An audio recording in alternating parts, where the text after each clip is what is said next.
আসসালামু আলাইকুম সম্মানিত ভিউয়ার্স, এখন যে বিষয়টি আপনাদেরকে জানাবো যে ১৯তম শিক্ষক নিবন্ধন নিয়ে যা বললেন এনটিআরসি এর চেয়ারম্যান, অর্থাৎ আমরা চাই যেন সকল নিবন্ধনধারী যারা আছেন প্রত্যেকের চাকরি হওয়ার পরেই নতুন করে আবার কী হবে, শিক্ষক নিবন্ধনের জন্য আবার বিজ্ঞপ্তি প্রকাশ হবে। তো আমরা দেখেছি যে যেখানে এনটিআরসি এর অনেক বৈধ সনদধারী তারা ঘোরাফেরা করছেন এবং এমপিওভুক্ত প্রতিষ্ঠানে জাল সনদ দিয়ে অনেকে চাকরি করছেন। বিশেষ করে এই বর্তমান পরিপ্রেক্ষিতে যে অবস্থা চলছে এখন এনটিআরসি এর উপরে, কারণ আমরা দেখেছি আজকেও অনেক নিবন্ধনধারীরা হচ্ছে এনটিআরসি এর সামনে গিয়ে তারা তাদের দাবি আদায়ের কথা বলেছেন। এদিকে আবার পঞ্চম গণবিজ্ঞপ্তিতে যারা প্রাথমিকভাবে সুপারিশ পেয়েছে তাদেরকে পুলিশ ভেরিফিকেশন চলমান রেখেই যেটি সামাজিক যোগাযোগ মাধ্যমে আমরা দেখেছি যে তাদেরকে সুপারিশ করার যে বিষয়টি আমরা দেখেছি। তো আজকে যেটি আমরা দেখেছি যে নিবন্ধনধারী যারা আছে সকলেই কিন্তু কাঁধে কাঁধ মিলিয়ে রিটকারী নন রিটকারী সবাই কিন্তু একযোগ হয়ে একসাথে হয়ে তারা দাবি আদায়ের জন্য তারা আবার মাঠে নামছেন এবং তারা তাদের দাবির জন্য কথা বলবেন। এদিকে যেহেতু ১৯তম শিক্ষক নিবন্ধনের জন্য যারা জানতে চেয়েছেন তাদের উদ্দেশ্যে বা তাদেরকে এনটিআরসি এর চেয়ারম্যান কী বলেছে আজকে আমরা সেটি দেখব। ভিডিওটি না টেনে আপনি সম্পূর্ণ ভিডিওটি দেখুন, বিষয়টি ভালোভাবে বুঝতে পারবেন। যে যেখানে বলেছে যে নতুন শিক্ষক নিবন্ধন পরীক্ষার বিজ্ঞপ্তি প্রকাশ নিয়ে এখনই কিছু ভাবছেন না বেসরকারি শিক্ষক নিবন্ধন প্রত্যয়ন কর্তৃপক্ষ এনটিআরসি।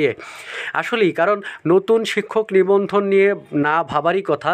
এদিকে কিন্তু এনটিআরসি যে দুর্নীতি করেছে এত বছর, সেই দুর্নীতির পথ কিন্তু আস্তে আস্তে বন্ধ হয়ে আসছে, অর্থাৎ আর কিন্তু সুযোগ নেই। সেক্ষেত্রে যারা শিক্ষক সনদ অর্জন করেছে, শিক্ষক নিবন্ধন দিয়ে প্রিলি পরীক্ষা দিয়েছে, রিটেন পরীক্ষা দিয়েছে, ভাইভা দিয়েছে এবং বিভিন্ন নীতিমালায় তারা যখন যেই নীতিমালা ছিল সেই নীতিমালার আওতায় থেকে যারা বৈধ সনদ অর্জন করেছে প্রত্যেকেই কিন্তু চাকরি পাওয়ার দাবিদার। তো আজকে নতুন বিজ্ঞপ্তি জারি করার কাজ শুরুর পরিকল্পনা থাকলেও সরকারের প্রেক্ষাপট পরিবর্তনে সে প্রক্রিয়া আপাতত স্থগিত রাখা হচ্ছে। অর্থাৎ বুঝতেই পারছেন যে আর চুরি করার সুযোগ নেই, যেখানে প্রত্যেকটা বিজ্ঞপ্তি দিয়ে, চাকরির বিজ্ঞপ্তি দিয়ে এবং এই এনটিআরসি এর যে নিবন্ধন পরীক্ষার বিজ্ঞপ্তি দিয়ে তারা প্রত্যেক বছরে কিন্তু অনেক টাকা ইনকাম করে, যেখানে তারা একটি বিজ্ঞপ্তি বা একটি নিয়োগ সম্পন্ন করতে তাদের অনেক বছর, 1 বছরের বেশি সময়ও কিন্তু অনেক সময় লেগে যায়।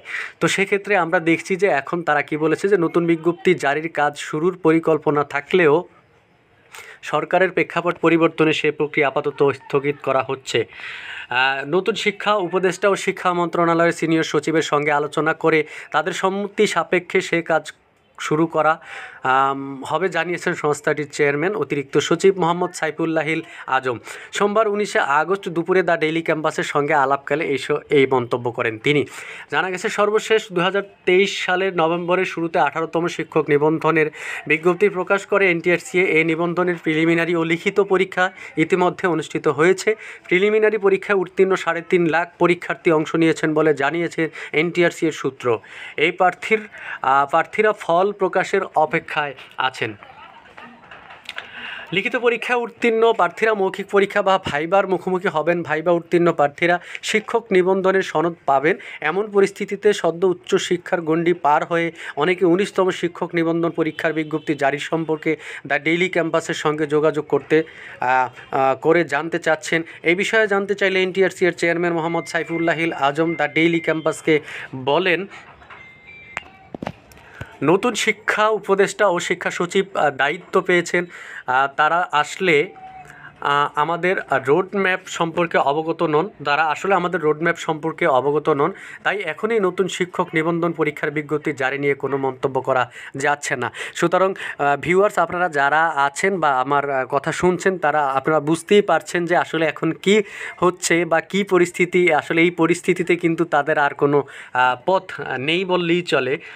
তিনি আরও বলেন, আমরা নতুন শিক্ষা উপদেষ্টা ও শিক্ষা সচিবকে আমাদের রোডম্যাপ সম্পর্কে জানাবো, তাদের সম্মতিক্রমে সে কার্যক্রম শুরু করব।